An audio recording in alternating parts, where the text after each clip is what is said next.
Welcome to Zone In Sports, your favorite spot for real talk, bold takes, and everything in the zone when it comes to sports. From hard-hitting analysis of the Miami Hurricanes football to the hottest stories across the sports world, we're bringing you that energy, passion, and a little bit of swagger, just like the U. So whether you're tailgating in the Coral Gables or arguing in the group chats or just vibing in your way to work, buckle up. You're in the zone with your host, D. Hamp. All righty out there. Welcome to the show. We got a good show for you guys today. Before we get started, if you're looking for a hat to support the channel, we got these in gray. Go down in the link, tap the link, support the channel. Miami Hurricane, gray, looks good. I'm thinking about getting one myself. How you doing out there, E? I'm great, brother. Just enjoying this nice weekend, this sunny, hot weekend. We probably get some rain a little later than tomorrow, but hey, my vacation went well. All righty. We're going to start the show off today. We were talking behind the scenes. We're going to start it off with Calvin Russell. Normally, we don't talk about recruits that are recruited to other places out there, but happy 4th of July to you out there, Blue. But we're going to talk about Calvin Russell's committing to Syracuse. Go ahead and finish your thought that we were talking back behind the scenes about Mr. Russell there. Well, congratulations to him. He made his verbal commitment to Syracuse. They offered him a very nice NIL package, somewhere around the $4.3 million mark. I'm pretty sure that had a lot to do with him going there. He had a good relationship with the head coach at Syracuse as well, and they're trying to develop a pipeline to Northwestern High School down in Miami. So some fans are a little hurt about this, and they can't understand why Miami is not able to land elite homegrown receivers. Mm-hmm. There's multiple ways you could look at that. First of all, I want to say for the record, it has nothing to do with Syracuse beating Miami last year. That did not sway his decision. I believe the money was the biggest factor. You think so? Oh, $4 million for a kid out of high school that never played in college? Yeah. I mean, come on, that's biggest money. That's the biggest factor. You know, I personally don't think he is $4 million receiver type. You know, I don't think Jeremiah Smith got that much from Ohio State, and he showed you that he's the truth as a freshman. Yeah. I think JoJo going to show everybody that, you know, he played on the other side of Jeremiah in high school. I think JoJo going to show you that, you know, hey, don't forget about me, because he showed you some flashes in that bowl game of what he can do. Yeah. And, the interesting thing was I was reading some comments was stating the same thing that you were saying about how a lot of people think the last 10 to 15 years that Miami itself has not been able to land the top receivers coming out of the southern part of the state. And a lot of guys are a little bit, I wouldn't say upset about it, but maybe disappointed to see him go. But in the same thing, you got to remember, we poach top receivers from other states too. So right. You know, it's a double-edged sword. So I don't think it has nothing to do with production. We all know Miami as a school, as a program with football, they've been through a lot in the last 15 years, pretty much since the end of Randy Shannon's tenure, going into Al Golden's tenure as the head coach. And they've had some good receivers. You've had your Leonard your Hankersons, you've had your Travis Benjamin, you had your Alan Hearns, Stacy Coley's, on to your Restrepo and whatnot. So Miami's had some really good receivers. Right.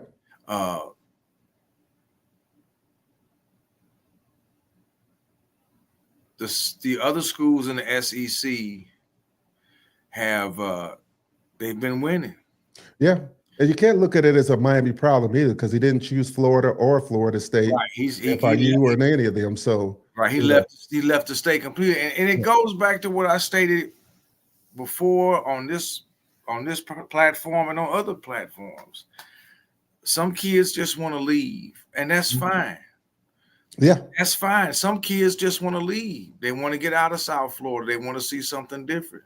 yeah. They want to see some snow and some fall leaves, and And that's not too fine. many people want to see snow. I don't think we got too many handlers pushing South Florida guys away from Miami. No, because if look at the roster of the team, you got a lot of South Florida guys on that team. Yeah, You got a lot of South Florida guys that Cristobal flipped yeah, from Ohio State and other schools. If you look at the roster on offense and defense, you're going to count damn near a dozen South Florida guys on the Miami team right now that are going to be starters. So I don't think it's people getting pushed away. It's a lot of contributing factors. right. And money is a factor. Some kids want to leave as a factor. Some kids they still attracted to the allure of the SEC. And now the Big Ten is making a push about being the better conference head to head than the SEC. Right. And, people are bad mouthing the ACC as a conference as a whole as being a weak conference. So there are a lot of different contributing factors why certain kids want to get out of the conference or leave the city of Miami altogether. Right. Like I said, the perfect example is Derek Thomas. Yeah. How did Derek Thomas get out of Florida, out of Miami, away from Jimmy Johnson when Miami was crushing it in the 80s? How did he end up at Alabama? Yeah. He wanted to see something different. Hey, but everybody say that the ACC weak, but they forget we got the And number one draft pick in football and in basketball came out the ACC, Cooper Flagg, and our boy over there from Miami. So Cam Ward. So I mean, you got to look at Cristobal was recruiting hard for Alabama when he was coaching on the Sabre. Yeah, yeah. So a lot of your Miami dudes that were receivers during his tenure there, he came down there and got them. Yeah. So and Alabama was winning then. They were going back and forth. So right. So the fans drive me crazy how they respond to a guy committing other than Miami. True. That's true, Mr. Brock. It is. I mean, like I said, I'm not upset. Me personally speaking, it would have been nice to get him and Tristan Keys. But if I had to choose between Calvin Russell and Tristan Keys, I'm taking Tristan Keys. He's the more polished guy. He's the more game-ready guy. He already got the size. Right. He's ready to me. Calvin Russell needs some development. He shined in high school, but when you look at his size, and he's not the same size as JoJo. He's not the same size as Jeremiah Smith. Right. Oh, yeah, he's a local kid. Okay, he got away. There's other local kids down there, too, that aren't going to get away. So people need to pump their brakes on that, man. All right. Well, we're going to start off with Anthony Kennedy, 6'4", 300-plus lineman, D-line out of Little Rock, Arkansas. Decommitted from Mizzou, our home state Mizzou, in May, number 5 player in Arkansas. Now, I watched a little film on him over the weekend. Also read some articles about him needing to make sure he keeps his weight under control. But you coupled him in with some of the 2025 recruits with Hayden Lowe, Stroggins, Dante, and Micaiah Newton. They're starting to build, great quality on that D line. So, what do you think about him there? He's a very good pickup, and like you said, they've mastered that defensive end spot. Jason Taylor got that on lock. They're like 8 or 9 deep at defensive end. Mm-hmm. Okay, so now they're a little thin at D tackle, and Cristobal recognizes that, and he's going after big-time defensive tackles. You're not going to get them all. Right. The one kid already committed to Georgia. Mm-hmm. You can't blame him because Georgia putting D tackles in the league. So I'm looking for big things out of Justin Scott here being a sophomore because he was a 5-star, and they said this dude here is he could be another Russell Maryland type kid. Yeah, said he played basketball too. I'm thinking like, boy, that's a big boy to be playing basketball. Yeah, he played it earlier. I don't think he played anymore. The weight thing, that's what nutrition and stuff. They'll get that together with him as far as they'll get him right, get him sculpted up right and whatnot. So this was a good get for Miami. I thought it was too. They went up in Arkansas and plucked a good one out of there. Son. Now I'm excited about Kennedy. His size is crazy. If you develop, my God, look out. I hope he pans out and be a great one. Yeah, I agree. That size, you can't teach size of Nope. that nature. And, you know, with him playing a multi-sport athlete, you know he has some athletic ability. So I'm excited about that. All right, next up on the list, you have Tyran Evans, 6'3", 180, some say 6'4", out of Charlotte, North Carolina. So, again, you got another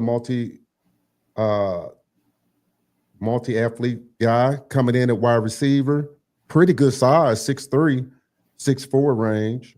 You know, you couple him with last year's or this year's people with Josh Moore, Malachi, and Upshaw. Again, you could see the talent coming, you know. I'm like, it's crazy. People just need to just chill, stop complaining. Mario doing his thing. Yeah, yeah. And now all that's left to do is put it together on the field. And this season gonna be a big season. And I'm really looking forward to this season. And we may have a more rounded and structured season this year than last. Last year was so offensive heavy and so disappointing on the defense and special teams. Right. I think this year we're going to see a more balanced football team, and which is what you want, because if one facet of the game is not up to par, the other facet may take it over. Yeah.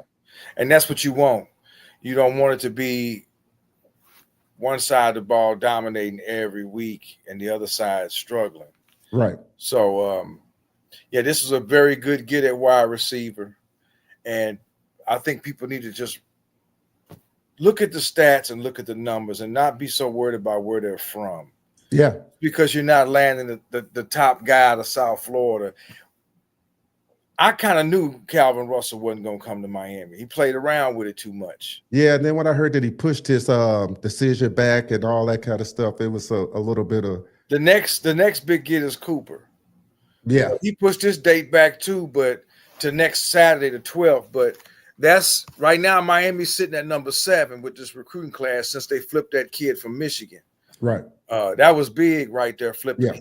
That was huge. Yeah. That's really big, to flip this kid, because they say he one of the best. Talking about Brody Giddings. Yes, he one of the best lockdown corners coming out of high school, and to get him and get him away from Michigan, that speaks volume about what Mario and his staff is doing. So I just think people in our fan base, some of them need to relax and not be so worried about where they're coming from. Yeah, you want to get the kids locally, the ones who want to stay. Yeah, the ones that want to be here. Yeah, that's right. You're not going to always get a Duke Johnson. Well, Duke Johnson was dead set on coming to Miami. He shut down his recruitment. He was like, I ain't going nowhere else. He knew in high school where he was going. Didn't have an NIL then, 10 years ago when he came on the scene. So. There's a lot going on behind the scenes. Neither CR or UL. No, they're not upset. Yeah. No, they're not upset. They know what they're doing. Right. They know what they're doing. Mario is laying the groundwork to win a title in the next 2 years. Yeah. I don't know what kind of run they're going to make this year, but he's looking at, I guarantee you that man is looking at 27. 27 could be the year. Hey, a lot of people think they're going to be okay this year. I'm going to get into the ACC rankings too, but I look at the schedule up and down. I said, man, I don't want to go way out there, but they have a 12-0 opportunity this year. Right. They really, really do. They have, if you look at their schedule, even though they have some daunting games at the end, maybe playing at Vitech and at Pitt at the end, they have the roster on paper, the team that could go 12-0. They really do. And I got a sneaky feeling that they're going to beat Notre Dame the first game of the year. And I think it ain't going to be no. They got Notre Dame on upset alert. They just lost their number 1 offensive lineman, broke his arm. Yeah. He's not going to be ready for game 1 with a broken arm in 56, 57 days. Okay. Mm-hmm. He's got a broken arm. He was their best guy on the O-line. So they're on upset alert, because all the pundits that were all Notre Dame, they're starting to think, wait a minute. The most intimidating factor when they last came down there in 17 was the stadium and the crowd and the noise. And if that same energy comes back to Hard Rock for Notre Dame, like they had in 2017, watch out. Watch out. That's gonna be some live prime time on a Sunday. That's gonna be live. So I just think people need to relax on this recruiting thing. Calvin Russell made his decision. Okay, let's move on. We're gonna move on. Let's focus on getting Keys and getting Cooper and getting that Colajay, that offensive guard. That's the last one they want to get. Stuff going on with that, but we're not going to talk about him right now. Next, we're going to talk about, everybody was excited about this one. Vance Spafford, 5'10", 175 out of California, Tustin, California. Put up excellent numbers in high school in 2024. He had 57 catches for 1,017 yards, 14 touchdowns. Did you see his highlight reel? Yeah, ran a 4.3540. He wasn't playing against no weak-ass California teams. He was playing the top teams in California. This dude is a Restrepo Barrios with speed. With speed. Much more speed. Way more speed than Barrios and Restrepo. And he got the same kind of hands, the same kind of height, can get in the slot, can take it to the outside, can take you deep. He got moves. Dude is, look, like I said, people just need to just breathe and let this thing play out, because this man is, I'm seriously thinking 2027 with Darion Coleman or Luke Nickel at quarterback. Right. That could be the year with all these guys, by then, Justin Scott, if he stays, would be a senior. Bain would be a senior if he stays. Right. I mean, you may see a new trend where guys don't bounce to the NFL and they stay for that last year, get their degree, get the NIL package, and have an opportunity to play for a national title, because you're going to get drafted anyway. Right. And a lot of kids will stay just because of the money is there for them to stay. They don't have to Bain would be gone by then. This is Bain's junior year. Yeah. Next year would be his. So, I mean, a lot of it is going to hinge on this year. And I know Mario wants to, at the very least, win the ACC this year, which would really spring the program to another height, which now you're going to be looking at the 26 recruits, and they're really looking hard. And with your 25 recruits helping you recruit, like your 24s are helping recruit the 25s. The 25s are going to be there to help recruit the 26s. So people the Miami fan base needs to be very optimistic. We need to be optimistic about what we got going on. Well, and now next we're going to talk about Asharri Charles, 4-star DN, 6'2", 235. Crazy to think this guy was this size in 8th grade. He won 100-meter and 200-meter. And I don't know at what league that was, but I read that 2024 season, 107 tackles, 15 tackles for a loss, 20 quarterback carries, extremely athletic. And I think they won a 7A title too down there.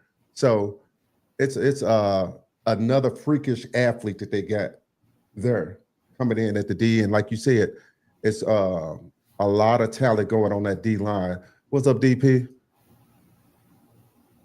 It says Brandon Brock, AE. Mario said when he first got here that guys like Bang, Maui, Brown may not hoist the trophy. He said year 5 or 6 would be more realistic for Miami hoisting the trophy again. Well, year 5 or 6 would be 2027. Yeah. He's in year 4 now. So that would be year 6. Next year is year 5. This will be year 5 would be next year. Right. Like I said, this year, whatever they do beyond an ACC title game would be an extra cherry on the top. If they get into the playoffs, which they would, if they get deep into the playoffs, even if they make a natty game and lose it to somebody, that's still springboarding you with the type of recruiting classes that he's putting behind this. Right. You have to understand, it kind of mirrors what Butch was doing. Yeah. 98 was a big year for Miami. They came out hot. They beat Ohio State in the 17th annual kickoff classic up in the Meadowlands. Ohio State was favored. They went up there and beat the brakes off them dudes. You know, they had some slip-up games. They lost to East Carolina at home. They lost that game to Penn State and LeVar Arrington where Mike Rumph got beaten. Ed Reed took that bad angle, and they got that long touchdown. Mm-hmm. And they went on the road, and they got beat by Mike Vick at Virginia Tech, and they lost to Florida State. They finished 8-4 in 99. 99. They finished 8-4. They beat Joey Hamilton and Georgia Tech in the Gator Bowl. Right. And that springboarded them into 2000. And you see what happened in 2000. Other than that ugly loss up to Washington, the second game of the year, they ran the table, right, and got screwed by the BCS. Should have played Oklahoma. So right. No, you got to look at the steps. Butch was doing the same thing with the recruiting. He got DJ Williams out of California, #1 recruit. He was getting guys.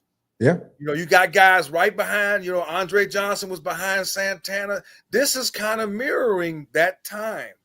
And now that you talk about California, this is another one, Israel Briggs. Yep. Coming up. Tight end. Tight end, 6'4", 205. Yep. Out of California, 3-sport athlete.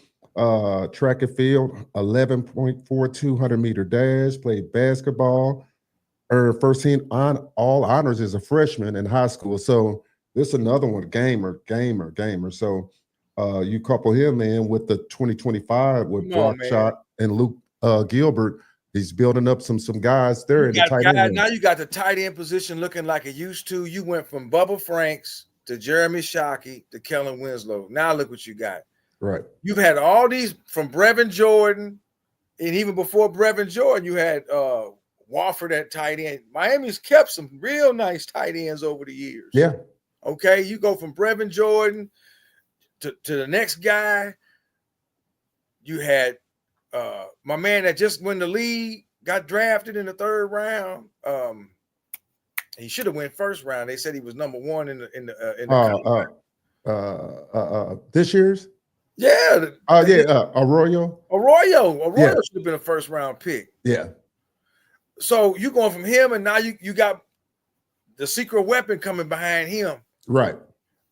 So again, my fellow fans, relax. This is taking shape. Mario knew he wasn't gonna be able to come in year 1.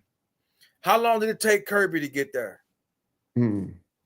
How many losses did Kirby take to Alabama with Georgia? A couple of them before he finally got over that hump and beat Nick Saban. And arguably, people will say Kirby was under more of a scrutiny spotlight just because of being on ESPN and all of that stuff. Right. Playing Alabama, so we have to be honest about the spotlight that he was under. Having to build. Mario ain't under that spotlight. Not yet. Your boy, we're trying to get him there. Yeah, he got to win. Your boy at USC left Oklahoma. Right.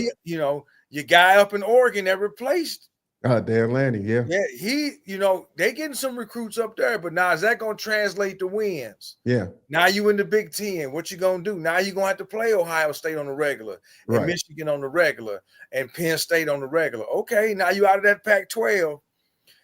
Mario is right under the radar. He ain't drowning. He right under the surface, getting a gulp of air. Right. He's like a submarine. He right there. Right. He's right there, just like Butch was. And Butch blew the doors off in 2000. And it took other outside powers, in my opinion, to come in and make that man take a job with the fucking Browns, which to me, if he stays at Miami, they'd have won 4-5 titles by now. But anyway, I digress. The point was Butch was a hell of a recruiter. Yeah. He was getting guys that you would think, wait a minute, how did you get Reggie Wayne? How did you get Brian McKinney? How did you get DJ Williams? How did you get Frank Gore? And these were South Florida guys. How did you get Sean Taylor to stay home? And Vilma to stay home? And Vince Wilfork to stay home? All these dudes. So give Mario time to work on these South Florida dudes. Right. Because you got other factors now. The NIL is a factor. Right. Transfer portal is a factor. This money is a factor. I ain't mad at Calvin Russell. Right. You gonna give me 18 years old, a $4 million deal? I'm going up there. I don't give a fuck about no snow. Bye. I'm going. Right.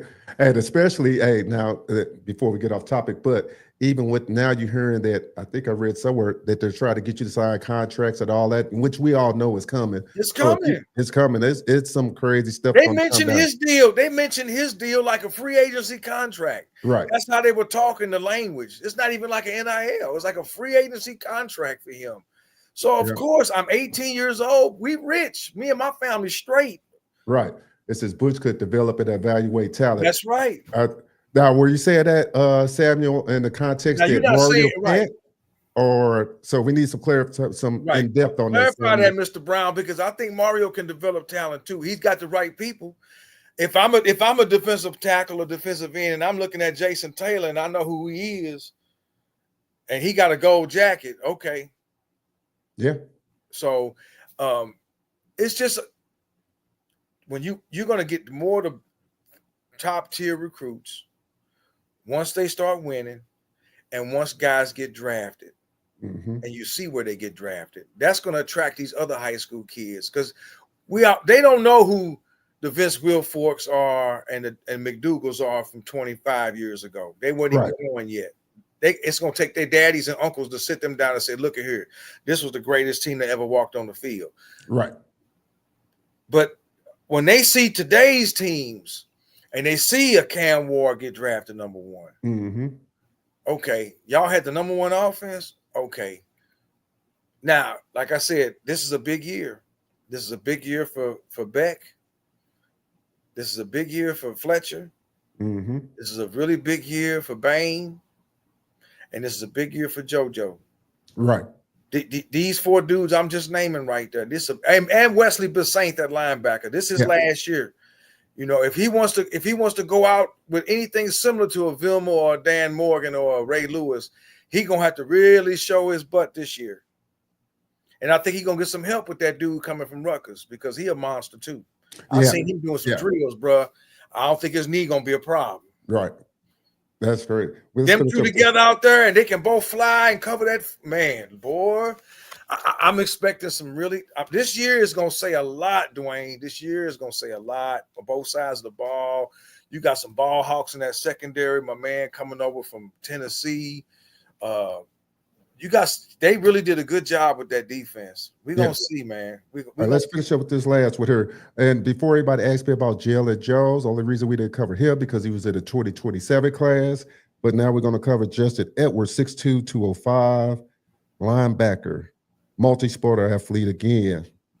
So another one coming over, you think in the 2025 class, they had linebackers Kalen Wiley and Max Buchanan. So again, they beefing it up. I think this year, is it next year that they're going to a 102-man roster with the new bargaining that they're doing with the NIL stuff and all that stuff. So he's a nice get, 6'2". Yeah. He's a nice get at linebacker.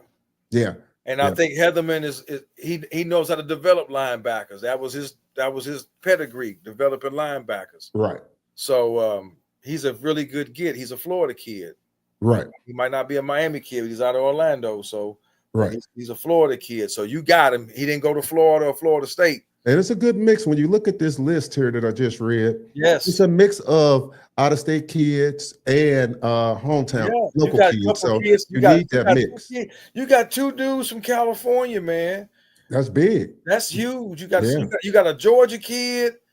I mean, they not messing around, man. You know, there's some other guys you didn't mention, but you know, you got some nice kids in this class coming in here, man. They, like I said, they're sitting at 7, and I think if you land Cooper, that'll probably put you at 6, maybe 5. And then if you get Tristan Keys and that offensive lineman out of IMG, that might put you in the top 3. Yeah, which is fine. You don't have to be number 1. Nah, don't have you to. Don't have to. If you are, that's great. I mean, the last time Miami had a number 1 class is when they got Jacory and all them kids out of Northwestern way back. Yeah. When Randy Shannon got all them kids back in what was that, 07, 08, when they had the number 1 recruiting class that year. I mean, this is a long time ago now. Right. But still, if you can get in the top 5 or top 3 with the NIL and portal being the way it is today, hey, you won. Yeah. You already won And- now, sitting at and- 7. You And won. one big, we're gonna switch gears. We got about 30-some people in the building. Smash that like button. And if you haven't subscribed to the channel, please do. We're gonna talk about this ranking here from Phil Steele. It's the ACC rankings. Oh, I'm glad you brought that up. All right, Oh, now. All right. So, hey, get in the chat. Let us know if you agree. come on, y'all. What I'm gonna do is I'm That's gonna name the first team. I'm gonna name the top 10 first before I go down to the last 7. And we're just gonna throw back of what you guys think of how they got them ranked. This article is by it's Phil Steele released this, but the article is by Greg Grubbs and it's on 3. In case you guys want to look it up, so I won't. And if you guys want to read some of the other stuff, but at number 1 shouldn't be any debate of who they thought was number 1. And it's Dabo Swinney and Clemson Tigers. Of course, Clemson is bringing back Clay Kupnick, 3,600 yards, 36 touchdowns. They're returning probably the most overall team back to college football. They're sitting at number 1. Number 2 coming in on the list is the Miami Hurricanes. Hurricanes, of course, transfer over Carson Beck. They are bringing back 58% of their defense this year. So a lot of people didn't know that. At number 3, they have SMU Mustangs, Rhett Lashley and the boys. Of course, they got Kevin Jennings coming back, hoping that they can turn stuff around there. Number 4, I thought was interesting, is Jeff Braun in Louisville. Of course, you know, I watched a lot of Louisville football, so I think they're a decent team. They're a solid team. Number 5 on the list, might not surprise a lot of people. Maybe I thought should have been maybe 4 is Georgia Tech. Of course, they got Hayes King coming back, and they got their running back coming back, Jamal Hayes. So number 6 on the list is Duke Blue Devils, Manny Diaz boys. So they're coming back, but they did lose their starting quarterback, and they got a transfer from Tulane, which is named Darian Manza. Number 7 on the list is Virginia Tech Hokies. Don't know what's going on with that quarterback thing there with Kyan Drones and William Watson. So, but they are sitting at number 7. Number 8, Pittsburgh. Number 9, Boston College. And number 10, Florida State. Now, that's the top 10. We'll talk about those right now. Any discrepancies or anybody you think should have been higher on the list or lower? That's preseason rankings. I don't have it. The only issue I have is the language around it. Okay. I watched some other people. I watched another fella, and they keep saying that Clemson is elite. I have a problem with that. Okay. If you want to put them at number 1, fine. I don't see them as elite. They weren't elite last year. Elite teams don't let a Louisville team come in their house and whoop them by 2 touchdowns. Elite teams don't lose like that. Okay, you never saw an elite Alabama team lose at home like that. They might have recently lost to Vanderbilt, but elite teams don't lose. They only beat SMU by a field goal in the ACC title game. Okay, let's not forget this. This is the same Clemson team that they are anointing as. Some people have them as the best team in the country, and I'm thinking on what grounds? Because they're returning a lot of people. Okay, yeah, they got some really good receivers, and Klubnik is a pretty decent quarterback. But as I stated before, their offensive line is decent, but it's not Miami or Notre Dame offensive line. Okay, they got a question mark at the running game. Yeah, they got some studs on defense. They probably got the best linebackers in the ACC, but they number 1 on that. They got some people on, but they got a new defensive coordinator too. But so does Miami. Right. And they got beat up by South Carolina. They sure did. At home. Yeah. At home. Yeah. I keep telling people, don't sleep on that South Carolina quarterback. Yeah. So anyway, I'm fine with them being at 1. I'm fine with that. What I'm not fine with, are all these pundits at different media outlets, whether it's CBS, ESPN, SI, ACC people, calling them elite. They are not an elite team. There is no elite team in college football right now. None. There are no elite teams. Elite teams don't lose at home. Elite teams find a way to win, even when one facet of their game is down. Right. Okay, that's when elite team. We haven't seen an elite team in a long time, in my opinion. I won't even count nothing the last 15 Yeah, years. elite teams, you kind of do every time they came out. I mean, wasn't nobody messing with them. You know, you already know. Exactly. It didn't matter if it was home or away. You just knew, oh, hey, these dudes going to find a way to win. Whether it was Miami back in the day or Oklahoma or Ohio State or Texas or USC. You know, that US Miami play up to its potential. They should win the ACC. All right, there, Mark. I agree. I agree with that. I agree with Now, that. do you think SMU should have been 3?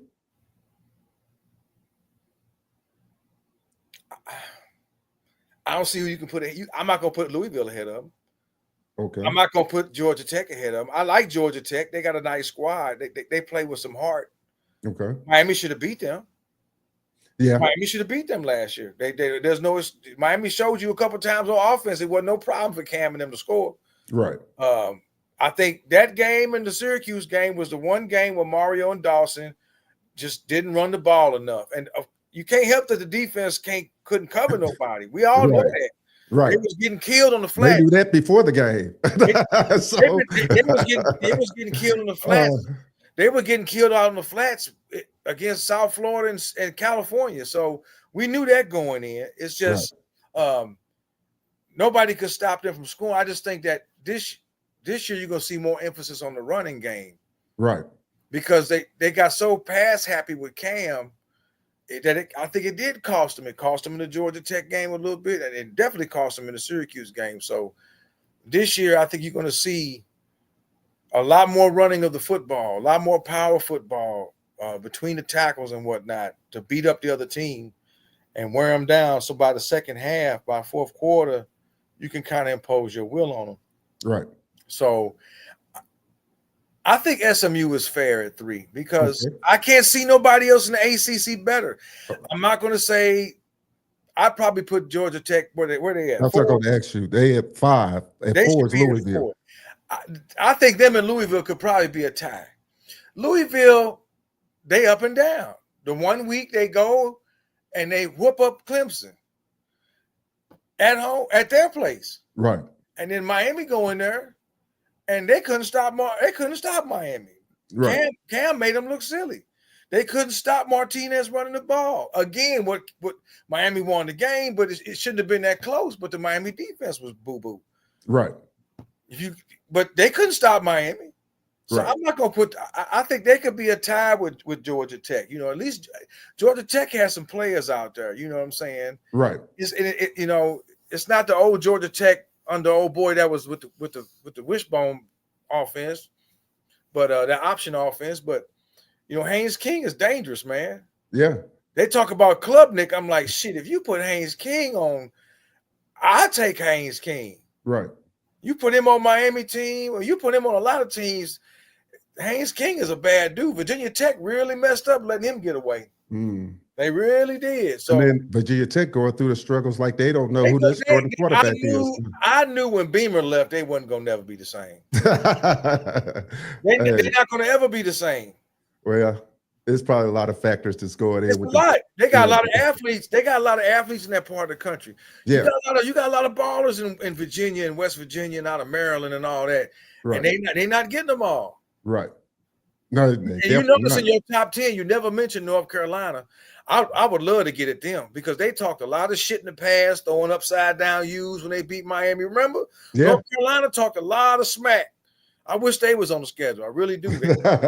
They came into Miami a few years ago and ran the ball down their throats and made them look horrible. And they talked a lot of trash.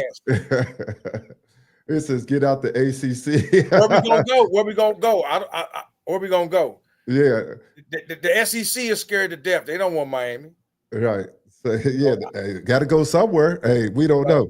All right, so we're gonna say if it's up to me, I'm bringing the Big East back, but that ain't gonna happen.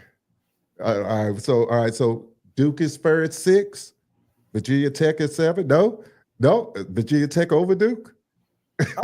I'm putting Florida State and over both of them. Just on the name alone, even though they was 2-10. Oh man, I don't know if I'll put Florida State. Gonna have to show me something to be ranked above Duke this year. Duke is all right. Duke is all right. I mean, hey, I'm ranking Duke over Florida State. Come on, man, we got to be fair. Yeah, I am too. I'm trying to help our Seaman Ho fans. Unless Norvell do something, Duke is all right. I think Duke could be at a 7. Okay, all right. So and then Pittsburgh at 8. Pittsburgh, they just they like Louisville to me. 1 minute they look good. 1 minute they look good.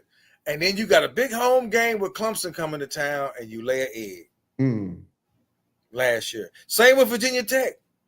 Virginia Tech came to Miami. I was at that game. They played some of the best football all season in that game. It's like, they just got up for Miami. They were looking good. You know, the quarterback was Cam's cousin. Right. He was out there slinging that rock. They was looking good. I said, damn, they might be a little dangerous. Right. Then they got a big home game against Clemson at home. And just lay the egg. Right. Yeah. Lay the egg. Them in Pittsburgh both.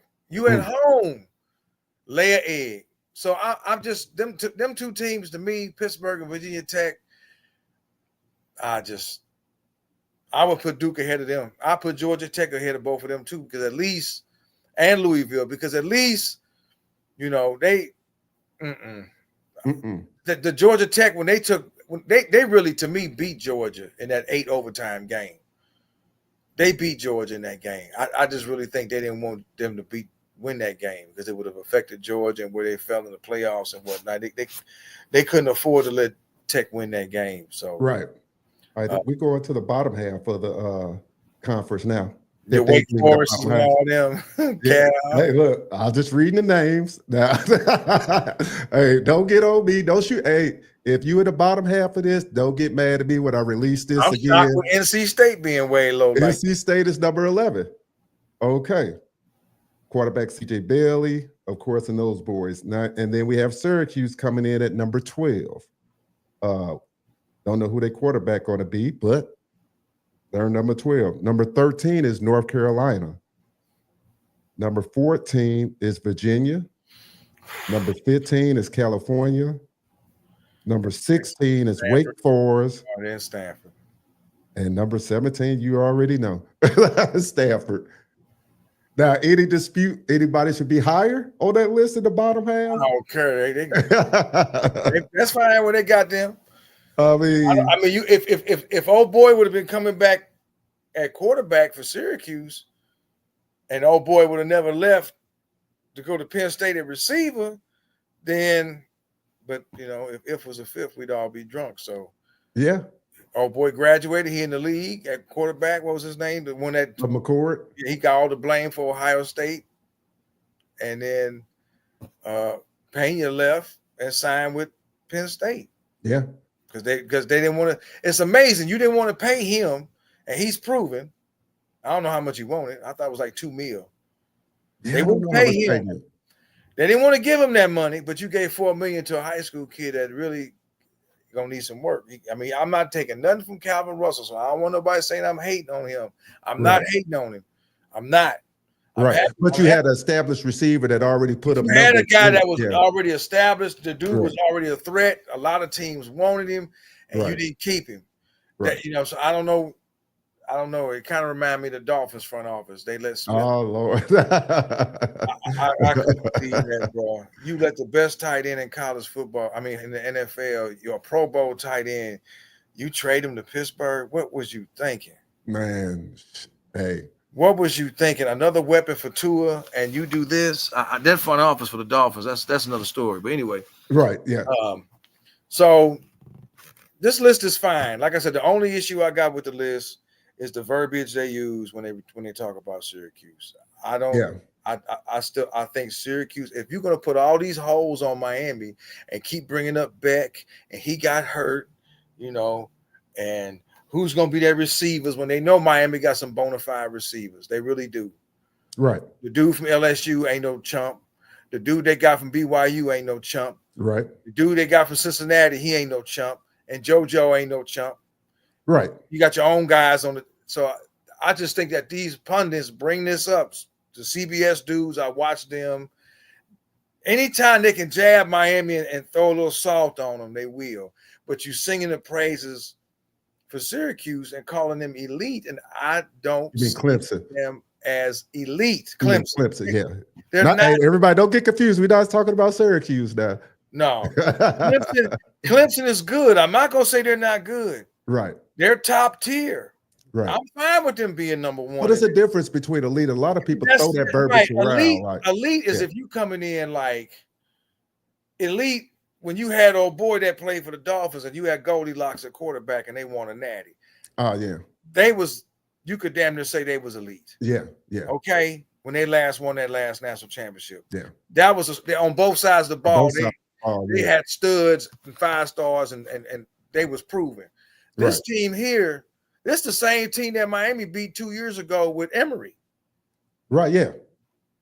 Klubnik was the quarterback, albeit he was a freshman, I think, but still. Right. He was nice then. I mean, he's grown and progressed. I'm not taking nothing from him. Right. But they stunk the bed up at home when Louisville came to town. Right, yeah. It's crazy. He said, brothers, of course it does. Back does this thing, we should win most of our games. Yeah, Mark, we agree. if he does this thing, they should win all of them. Right.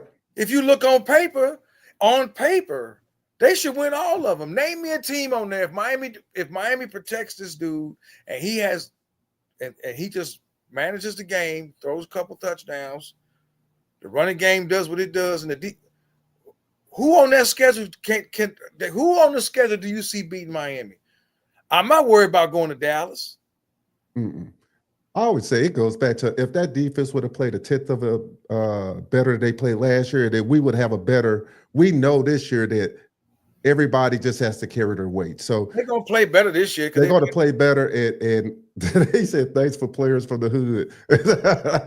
I think that's through all.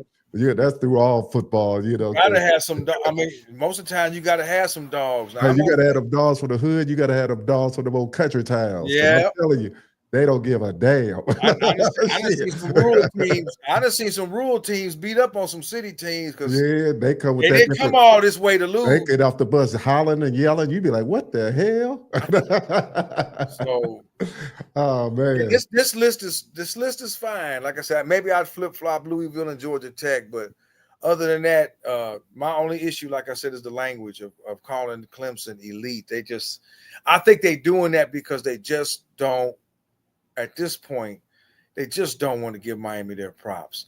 And that's fine because in a year or two, all these naysayers, all these guys on CBS and ESPN and Sports Illustrated and whatnot and on YouTube, and they're going to have to be giving Miami, especially if they're winning on the field, they're going to have to give Miami their props. You can't hate forever. You can't keep throwing salt forever. You're going to have to start giving them their props. They say everybody gets up from Miami. Oh, dude. Yeah. It's just that tradition. Goddamn shame. Virginia Tech I was at the game. They got up for Miami. And then you got Clemson coming to your house on a primetime game, and you go out there, and the same quarterback that was looking so good playing against his cousin, he looked like straight boo-boo out there playing Clemson. Right. Now, hey, I'm gonna switch this up a little bit, and we usually don't talk about the SEC a lot. Well, take that back. We do talk about them, but just not as much. But I just want to go through their list real quick. And I think it's interesting. Anybody watch, and I'm pretty sure all us as fans watch SEC football, know a lot about it, but we're going to go through their list. And at number one in the SEC preseason rankings from the same person is Texas Longhorns. Now, you know how I feel about this, but they're saying with Arch Manning coming in, of course, and they are bringing back some guys. That's the reason that they have them number one. Alabama Crimson Tide, number two. Number three, Georgia Bulldogs. Number four, LSU Tigers. Of course, you know they got Nussmeier at quarterback. Number five, Florida Gators with DJ Lagway. Number 6, Tennessee. Number 7, Ole Miss. Number 8, Texas A&M. Number 9, Oklahoma. and number 10, South Carolina. They got in my opinion, they got South Carolina way too far down. Yeah. Okay. Where would you rate them in? Now, I probably would rate them. I probably would have them number 4. I would have them between 4 and 6. I'd say 4 and 6 with Lenore Sellers. Think they're better than Florida? I think if he comes out and did like he did last year and don't get hurt, he's gonna be a Heisman finalist. Oh, I agree there. Dude is ridiculous, and they tried to get him out of there. Dude is ridiculous. I don't see Ole Miss being that high. Who's gonna be their quarterback? Yeah, I don't know. I don't see. I mean, A&M on paper got a nice team. They be seen. I don't dislike Texas, but and I don't dislike Archie Manning. I didn't know he came to St. Louis and went to a picnic in the hood, man. You didn't know? Oh yeah, I see that. I see that. I said, what? He came here, but they said he from Louisiana. He was used to hanging out with the hood there. Listen, I'm a 76-year-old doctor who watched the Canes back in '84. I lived and died Canes for the Canes. Forget die because I save lives. Hey, I'm glad you do. Hey, you need to come up here, man. I need another doctor. Oh man, it says Brandon Brooks says they sleeping on South Carolina real bad. I think South Carolina is I think South Carolina gonna surprise some people, man. That could be a potential team Miami see in the playoff, maybe if it get to that. They could be, depending on how they seed it and what happens at the end. But I'm looking at if it was mine, I'm just shaky on Texas. That's because I don't know what Art's going to do with a full season. I don't know. You can see snippets. If it was me, okay, I'm fine with them being number 1, but I'll probably put Georgia number 2 and Alabama down a little bit. Alabama was too up and down for me last year. I'm putting Alabama down because until that quarterback show me what they can do, I'm not putting them up there. You can't put somebody up just because of name. Yeah. Or you just can't pick and choose on what name you want to put up and then what name. No. I think Georgia should be 1. I still think Georgia should be 1. I'm not a Georgia fan. I don't hate Georgia or nothing, but I think Texas hasn't proven anything. I think A&M is out to prove something.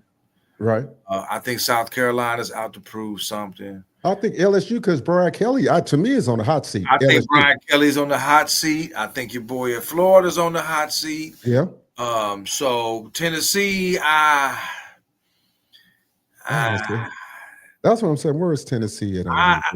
Tennessee to me ain't gonna be what they was in the late '90s when they won a title with T. Martin, or even what they was at the turn of the century when they 2000, 01, 02.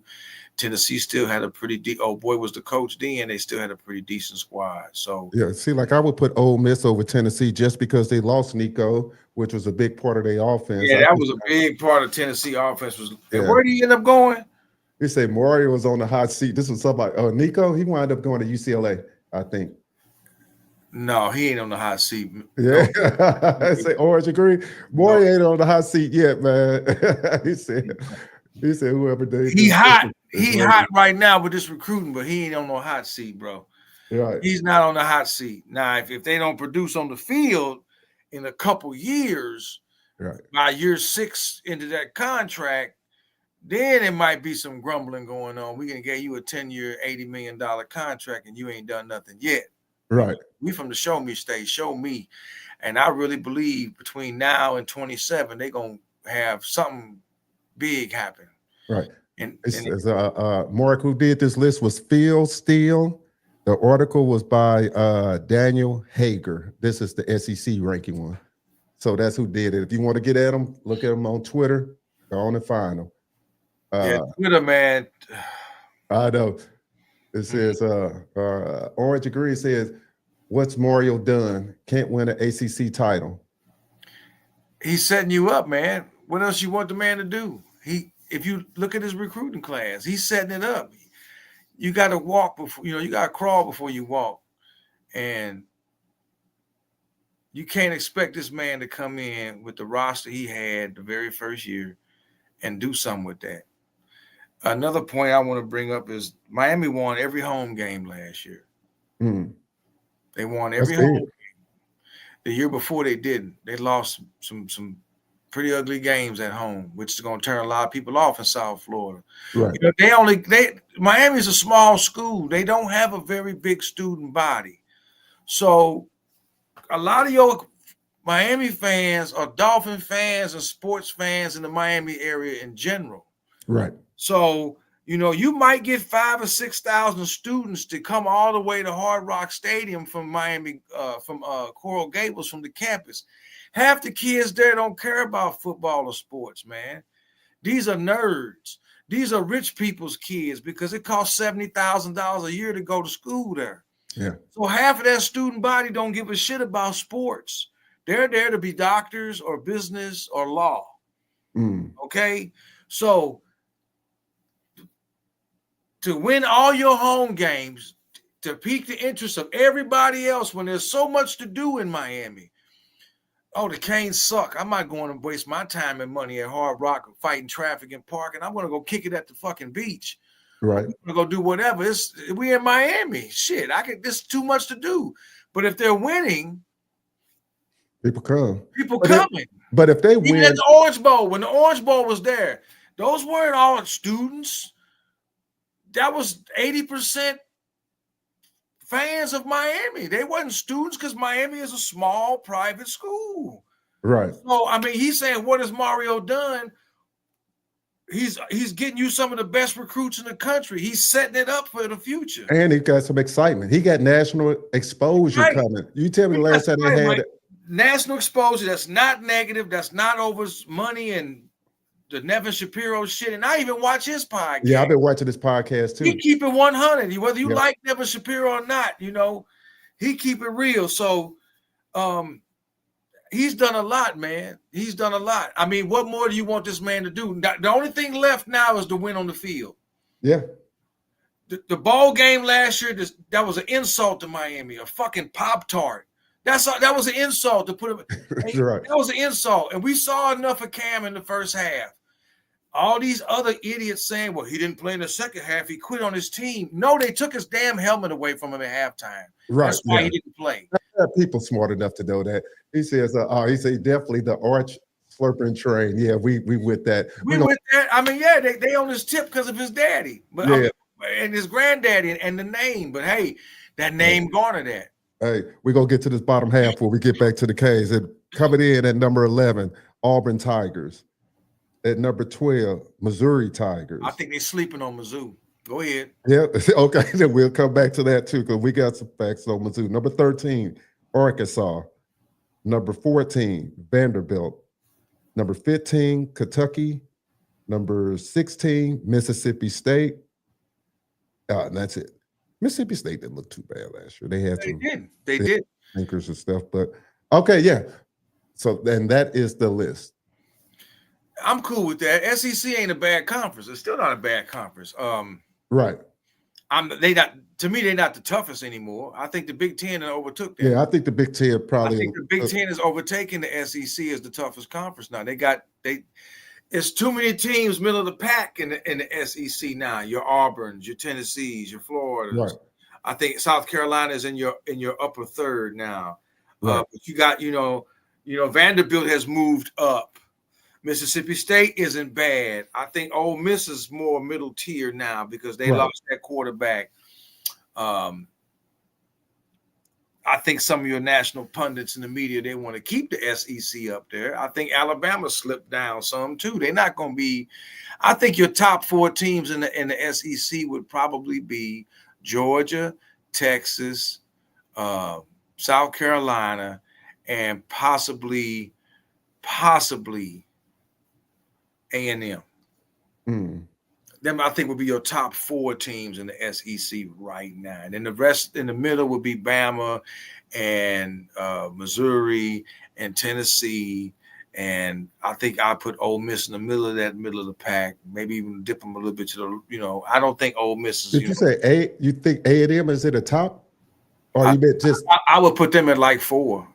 Really? Yeah, Okay. and them got a squad. They got some Okay. players. I was gonna say they didn't look bad last year. They So got a coach. they They got a lost a coach. couple of When they got rid of Jimbo, they got the right coach, man. They ain't laying down for Texas. no. Their number one goal is to get at Texas. Yeah, we got about 60 people in the building. Hit that like Hit the button. And like if you button, haven't y'all. subscribed Come to on. the channel, subscribe to the channel. I'm gonna drop this link in the chat. And if you guys want to come on and say something, be more than welcome. Come on in, Now, call. Let's go. hey, before we move on to this next one, since we all covering this, and I think this is kind of Don't crazy. forget about our home state Tigers, man. I think people sleeping on Missouri. Hey, I agree. I think people sleeping on Missouri. They got where they put them at? Number, I think it was 12. I have to go back and look. I think they too low. I think they too low. Okay, drop that in there real quick. All right, there we go. And since we already going over it, we just going to talk about this same person. We just go ahead and just do the Big Ten. And I thought this was interesting too, since we kind of brought them up. You know, at number one, they're going to have Ohio State Buckeyes. Number two, they got Penn State. I know we got some real feelings. Let me just go. Hold on. Let me go. I already know. I already know. Hey, let me go down the list. And if you guys want to say something, you guys can. You can put it in the chat. Number two, Penn State. Number three, Oregon Ducks. Number four, Michigan. Number five is Indiana Hoosiers. Number six is Illinois Fighting Illini. Number seven, Nebraska. Number 8 is USC. And number 9, Iowa. And we'll stop at number 10. It's the Washington Huskies. That's the top 10. I don't know about Penn State. All right. Hey. I don't know about Penn State. You don't think so? Let's see here. Not at no 2. They got beat by Oregon. Yeah. I think a lot of people high on Penn State is because of that run they had in the playoffs. That's what I think. A little bit of run they had. Yeah, that could be. Michigan, I don't dislike Michigan. I still got my application for the University of Michigan. I got it in high school. You know, I think Michigan got it. Wait a minute, didn't their coach got suspended the first couple of games, didn't he? Did he? Yeah, I think the head coach, he got caught up in some I ain't know that. Yeah, I think he got suspended for the first couple of games. I think I have to go back and check, but I'm almost certain. Nebraska's up there like that. I would like to see Nebraska get back to what they used to be, man. It just I was looking at that before. With Raiola, the quarterback now? Is it Raiola? I think so. Yeah, guy that want to look like your boy from Kansas City, come out there. yeah. Just hey. There's no inside joke. Hey, he came out there, he had the headband on, the shoes to walk. I said, this guy here tripping. Confidence, man. Confidence can be a good thing. Oh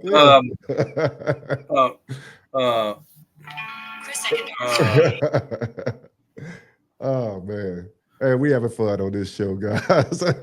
Nothing against you, Raiola. I was just a little shocked. Yeah, Penn State, I probably would have. Man. I don't know. It's hard for me to, with Gabriel gone, would I put Oregon over Penn State? I don't know. Yeah. I don't know. Yeah, I'm putting Oregon. I mean, they got a stud. Don't they got a stud tight end back, and yeah, they got some players back. So Penn State. Okay, somebody again, this is where I draw the line on Penn State. This is what going back to the Michigan thing. Yes, he's being suspended because of the Chiefs. Okay, that's about right. That's what it was. Yeah, that's why Harbaugh bounced. Yeah, we know that. Okay, you can finish your point. Can't see the forest through the trees. He bounced because he knew the heat was coming. Yeah. Oh, hell yeah. Saban bounced because he knew the playing field got even, and his days of ruling the SEC and shit was over. Even if Nick Saban was still at Georgia, at Bama, they still would have lost to Georgia. Yeah. They still would have lost to somebody like Ohio State or Oregon because he don't have the same horses. Because guess what? All those thoroughbred horses you've been getting to the late teens and into the teens when you was getting all these Amari Coopers and Derrick Henrys and shit. These horses going other places now. They going to Georgia. They going to Ohio State. They coming to Miami. They going to Clemson. So he knew his time was up. Right. I'm the GOAT. He ain't the GOAT, but all that I'm right. That's why he bounced, and that's why he helping old boy with recruiting at Bama now. They already had a report out. They need it. He needed it. So, what's his name? DeBoer or DeBoer? DeBoer. Yeah. Saban is back at Alabama, helping recruit.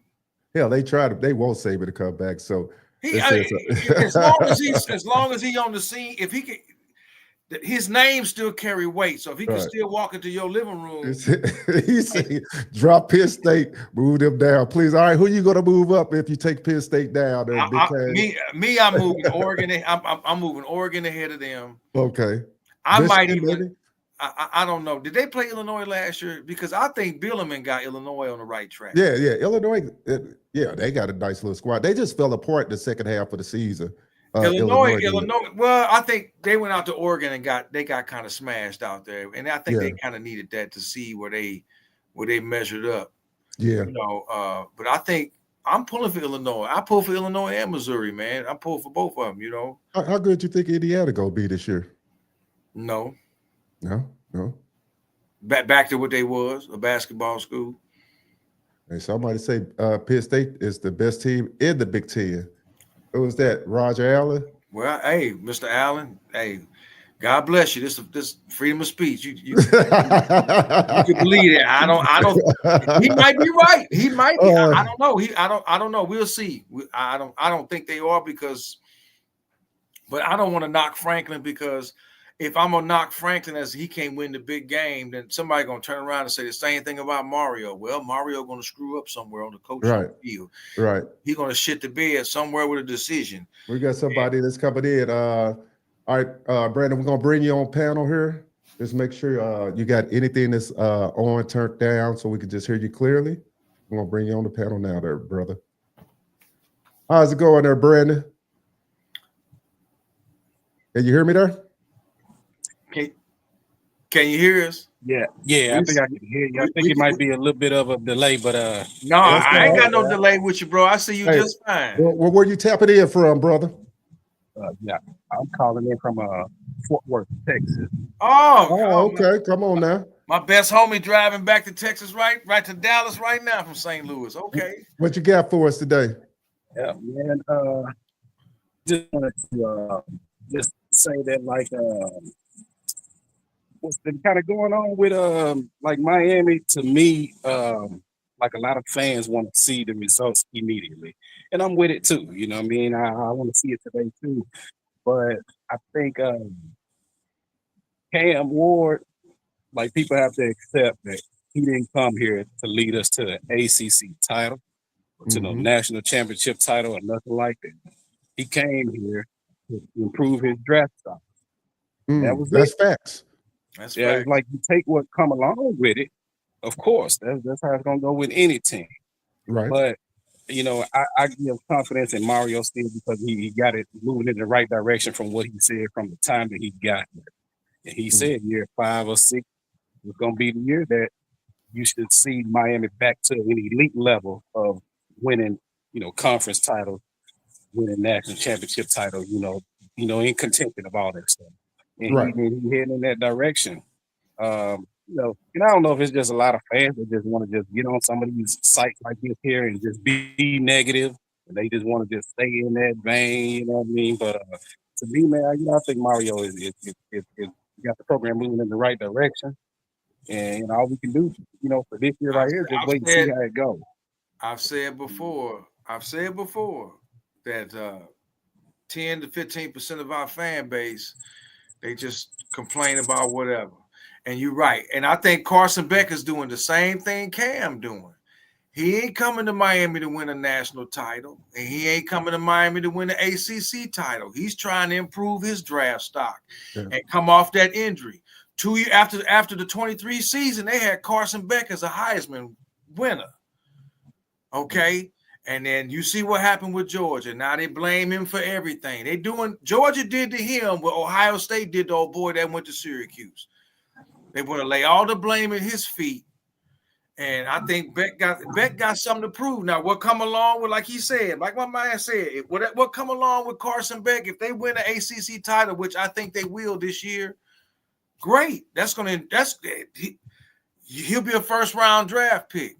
Right. You think that's not going to help Miami in recruiting? Right. That we got 2 quarterbacks drafted in the first round back to back?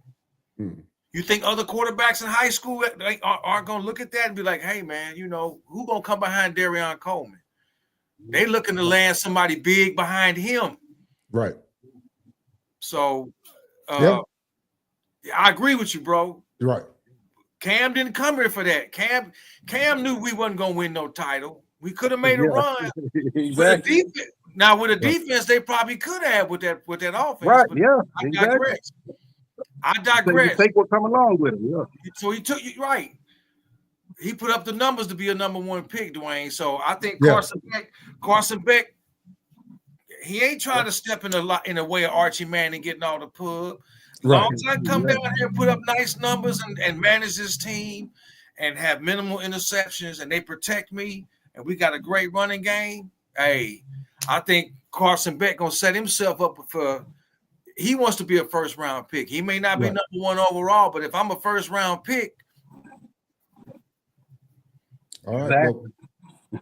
All right. Well, we appreciate you coming on the show, Brandon, man. Come back in the future, bro. Yes, sir. Thank y'all for having me. Thanks for tapping in, bro. Thanks for tapping in. Absolutely. All right. Have a good one, man.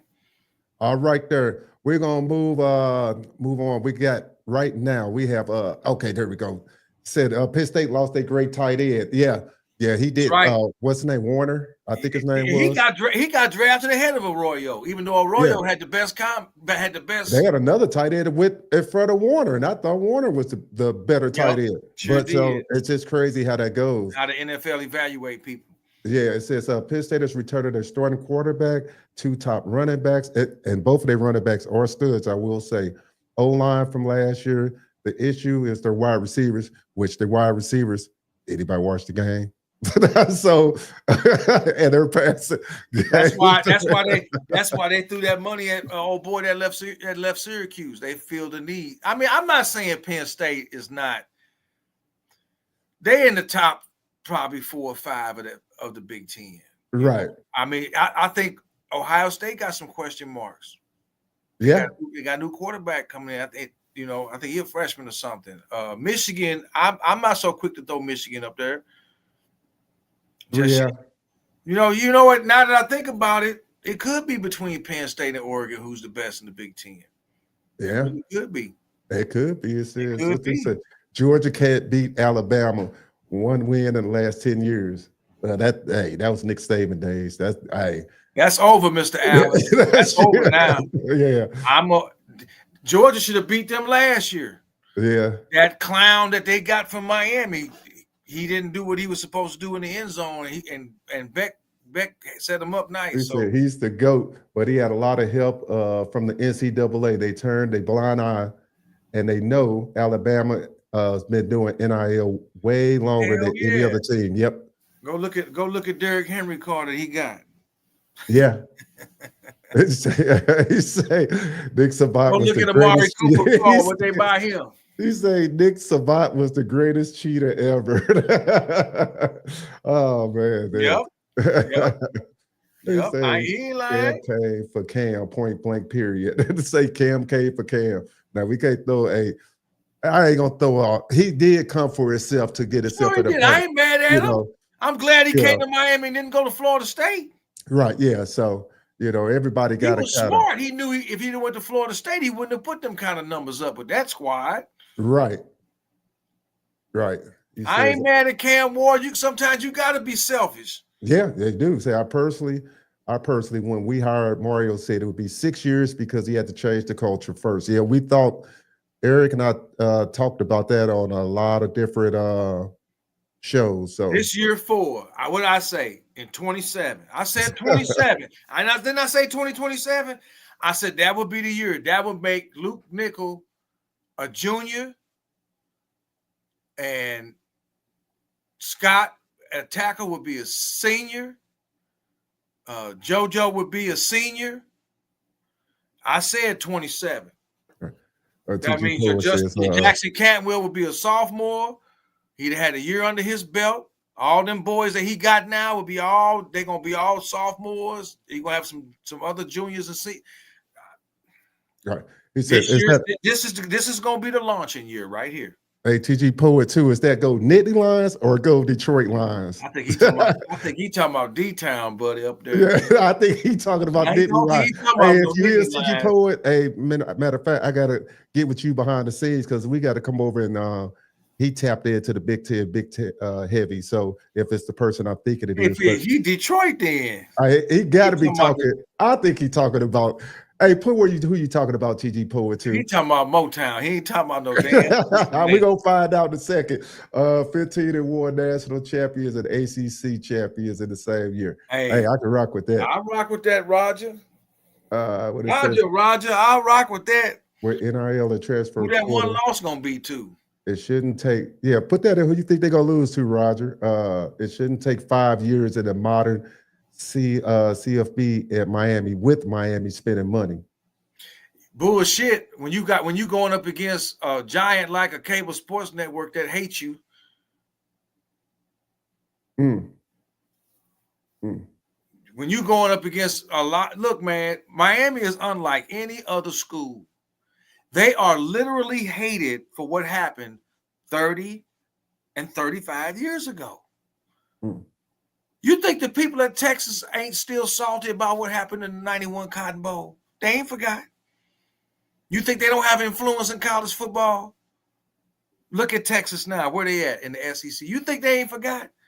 You think the people at Florida and Florida State, the people at Alabama, they ain't forgot? They haven't forgotten. That's why they don't want Miami in the SEC. That people talking about, well, leave the ACC. Well, where you want them to go? Yeah. Where you want them to go? They scared to death. They don't want them in the SEC because they know if they come in the SEC, then all the top recruits going to be like, shit, Athens or Miami, Tuscaloosa or Miami, Jackson, Mississippi or Miami. Yeah. Knoxville or Miami. It's SEC now. Where do you think going to happen? Right. Oh, Miami fighting against multiple. It's like you got your defense wall set up and you got multiple people taking shots at you. Other schools, the NCAA, the very conference you play for, a cable sports network that dominates all the damn broadcasting. They all got people that all they do every year is shit on you. Every year they got negative things to say.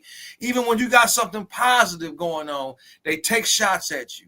So yeah, if you're talking about Georgia or Clemson or Alabama, no, it's not going to take them 5 years to do it. It took Dabo how long to get one? Dabo got hired full-time in 2009. Yeah, people forget, that when you got the cable networks, these kids see who plays on TV every weekend. They see who you promoting every weekend, who gets the highlight clips every weekend, who gets this. That's impressionable to young kids. When we were kids, the big game on TV was Florida State, Miami. Yeah. Because it was for all the marbles. The Alabama-Auburn game didn't mean nothing. It was just bragging rights for the state of Alabama. Yeah, we didn't too much care about that. The Michigan-Ohio State rivalry is big up there, but it didn't have no national implications. Every time Jimmy got on the field with Bobby Bowden, you knew one of them teams was going to be playing for a title. Right. It had way more weight. It had a lot more weight. It doesn't now because of cable sports network and the way games are broadcasted and the way things have changed in college football. But when we were young in high school coming up, we knew. Right. USC, UCLA didn't carry no weight except for bragging rights for the city of Los Angeles. But yeah. when it came to national stuff, when it came to big time games, it was Nebraska, Oklahoma, and Miami and Florida State. Yep. So all these other schools, and Notre Dame was in the mix too. Yeah, Notre Dame was sprinkled. When they played against Miami, it was on the table. One of these teams going. And then you had the other teams fighting, like the West Virginians that'll pop up. And those like rivalries were, they were rivalries for where they lived, but they weren't. Nah. West Virginia Pitt is a big rivalry, but there wasn't no national implications behind that. Okay.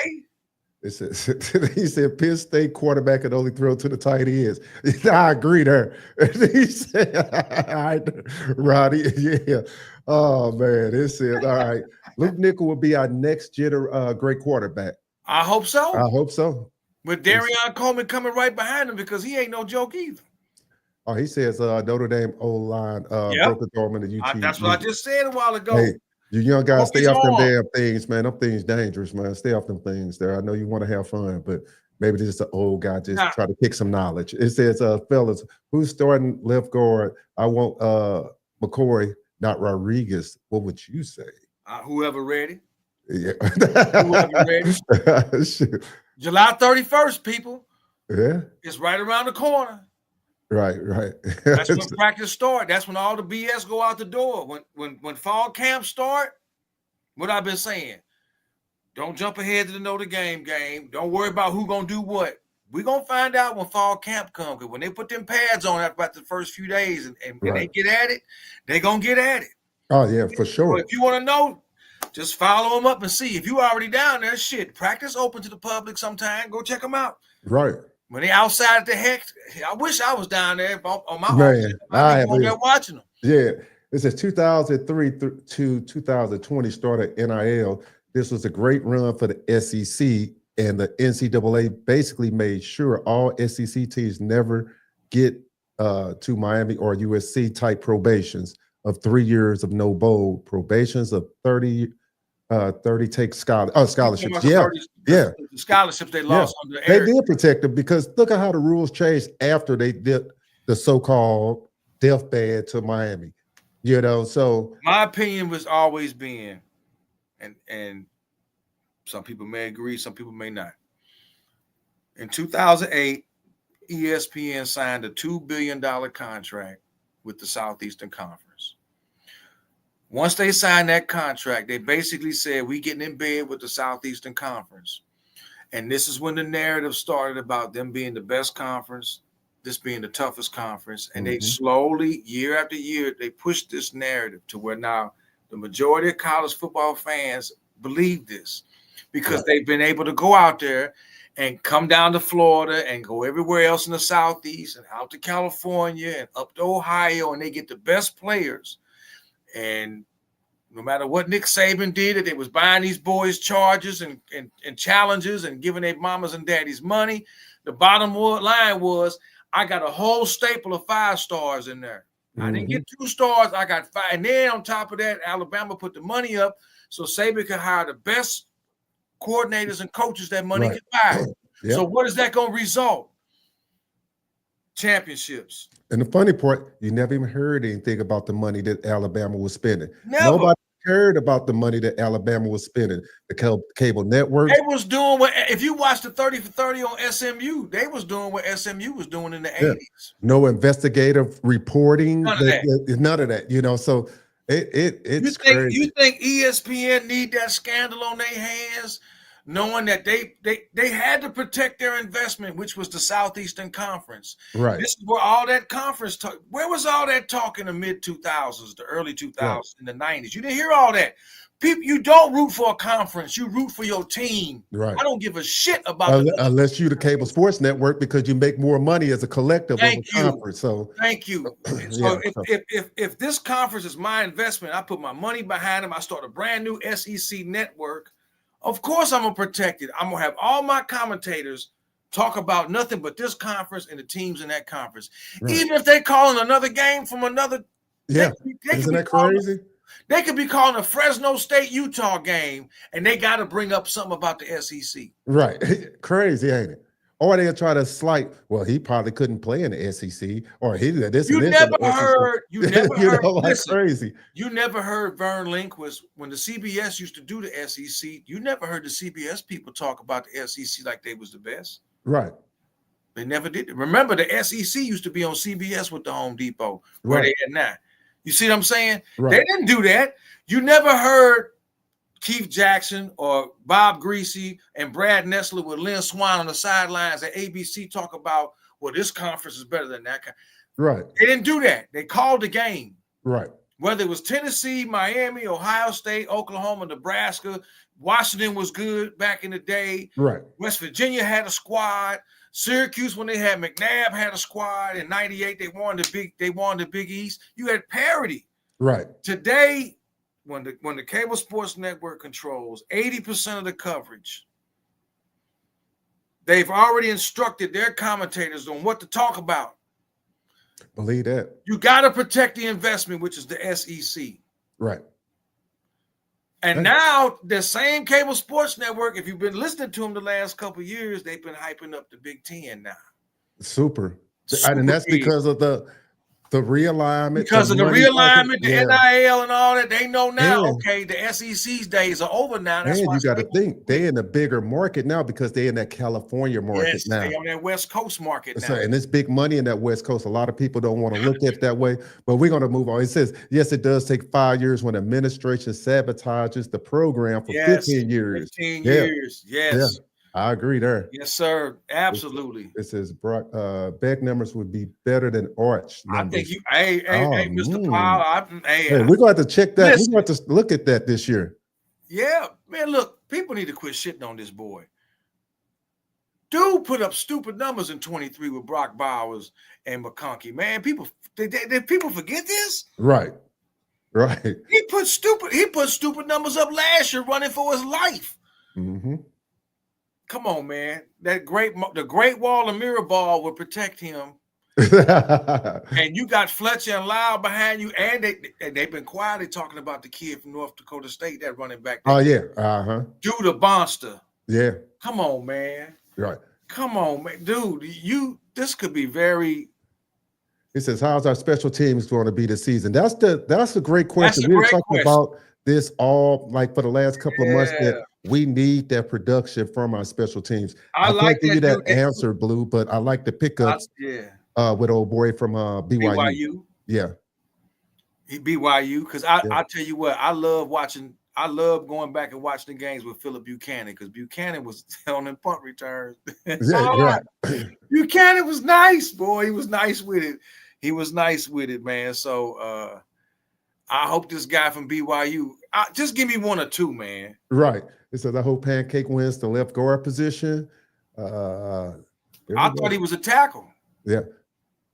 Pancake a tackle. But he might play guard. Yeah. It says, why do they keep putting Penn State QB in the top 5 rating? He bad. Yeah. Who is what's his name? No. I know his name. Just give me a second. Yeah, it'll come back to me. I don't know. That's because it wasn't like he was out there lighting it up, but yeah, he is at the top 5 in all these ratings. Let's take a couple of more before we get out of here. Say 100% ESPN and other powers promoted the SEC. Damn right. Yeah.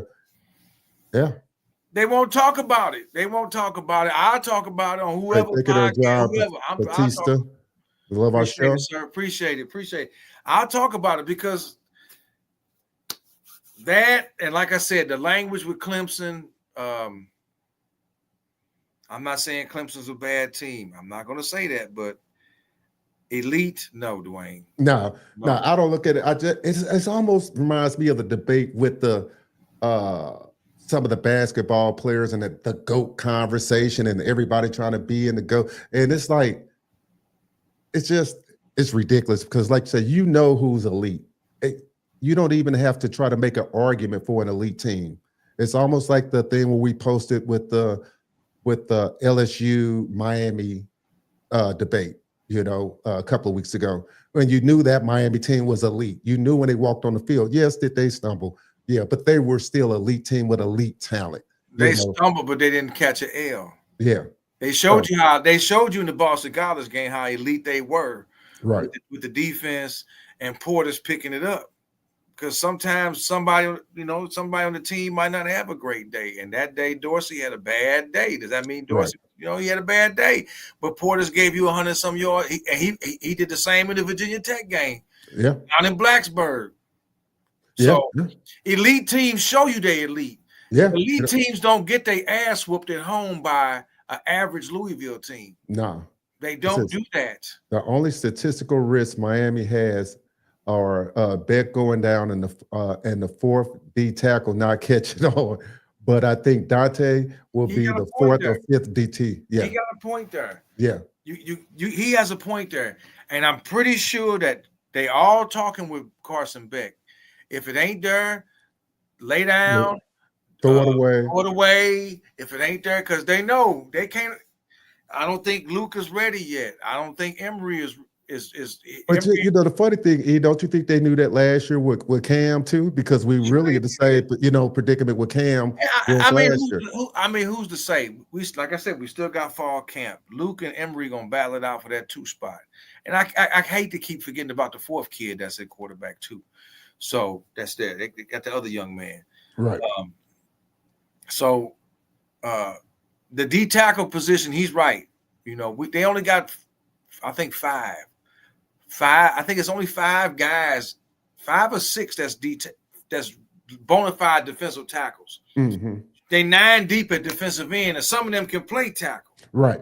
So yeah, I think he's got a strong point there. We don't need anybody. We don't need anybody getting hurt, and that's my only concern is in fall camp. Can we dodge the damn injury bug? And that's hard to dodge. When people playing hard, say Mark Emmert and Nick Saban were close friends. Emmert, you told to be the AD at LSU when Saban was there. Yeah. And matter of fact, we're going to close off this top 10 list here before we get out of here with the Big Ten, so these guys can have. The Big 12? We was doing the Big 10. We didn't do the Big 12. Did we go out? Yeah, we did Minnesota.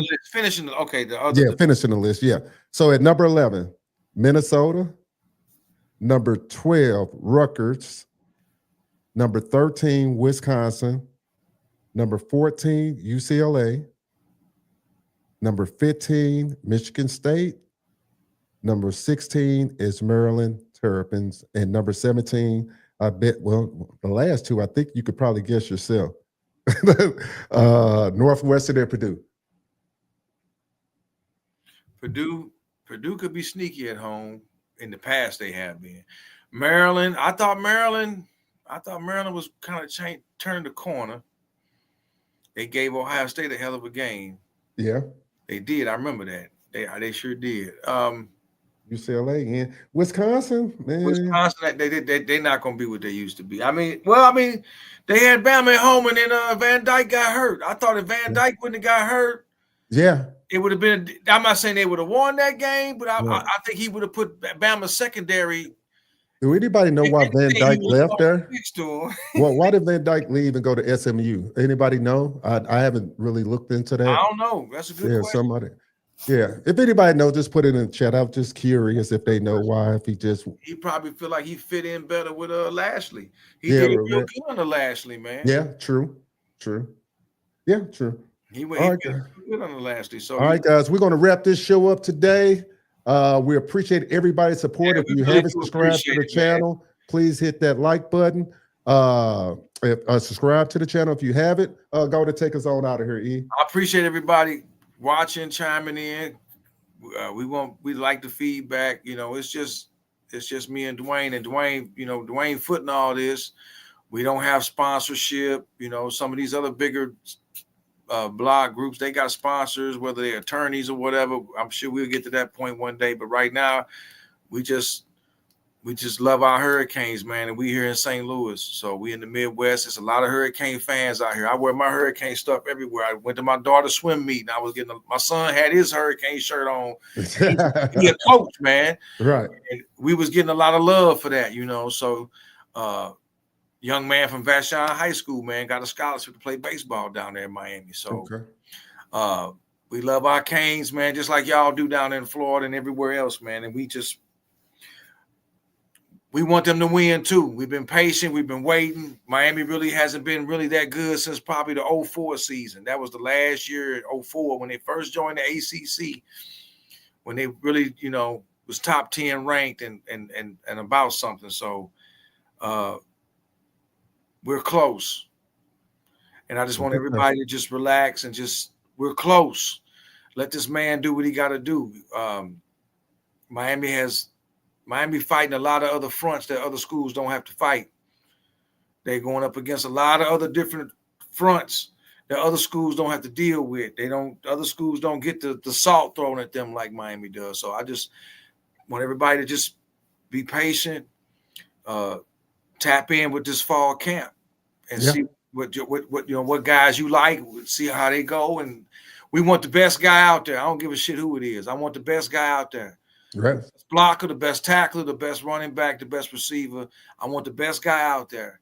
And I think this season can really springboard us into something special where in a couple of years we're going to be very happy. And I think it won't be just one and done after that. I think they on tap to try to, once they get that ball rolling, to get multiple things going in a few years. So it's just a matter of being patient, supporting the program. We appreciate y'all supporting our channel, supporting Dwayne doing all the work. I want to thank you, Dwayne, for doing no problem, bro. Tapping this in and getting it going. So I want everybody to have a great week. I hope everybody had a nice holiday weekend. We back on the grind tomorrow on the job. So, everybody got to go back to work. Yes, sir. And if you guys got any questions before we get out of here, make sure you put them into my zoneandsports@gmail.com. And I will get back with you. I'll answer all my emails. So just let me know. And tap in for the merchandise, the hat he was talking about. You want to get a zone in shirt. Right. Like I said, we just small time trying to get this thing off, So I appreciate you, Dwayne. So all right, no problem. We up out of here, bros. Holler at you guys next week. All right.